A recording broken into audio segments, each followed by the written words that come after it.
வணக்கம். உங்களோடு பேசிக் கொண்டிருப்பவர் உங்கள் அன்பின் முனைவர் ரத்னமாலா புரூஸ். ஒரு நிமிஷம் ஒரு தகவல் மூலமா இன்னைக்கு என்ன தகவல் சொல்ல போறேன் அப்படின்னு பாத்தீங்கன்னா, ரொம்ப சுவாரஸ்யமான ஒரு தகவல் தாங்க.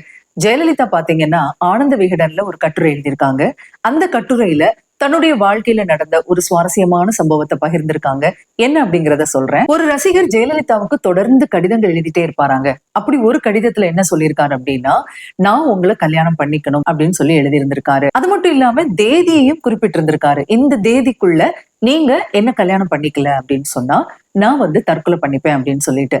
ஜெயலலிதா இதை பெருசா எடுத்துக்கல. ஏன்னா அவங்களுக்கு இந்த மாதிரி ஏகப்பட்ட கடிதங்கள் வருமா. அதனால அந்த கடிதத்தை அவங்க கண்டுக்காமலே விட்டுட்டாங்களாங்க.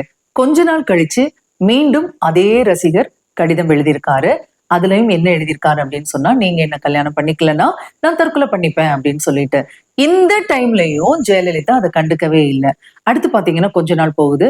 மீண்டும் அதே ரசிகர் அதே கடிதம் என்ன எழுதியிருக்காரு, உங்களை கல்யாணம் பண்ணிக்கலன்னா நான் நிச்சயமா தற்கொலை பண்ணிப்பேன் அப்படின்னு சொல்லிட்டு.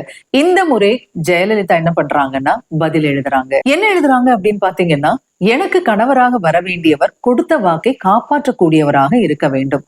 ஒவ்வொரு தடவையும் உங்கள் வாக்கை நீங்கள் மீறிக்கொண்டே இருக்கிறீர்கள்.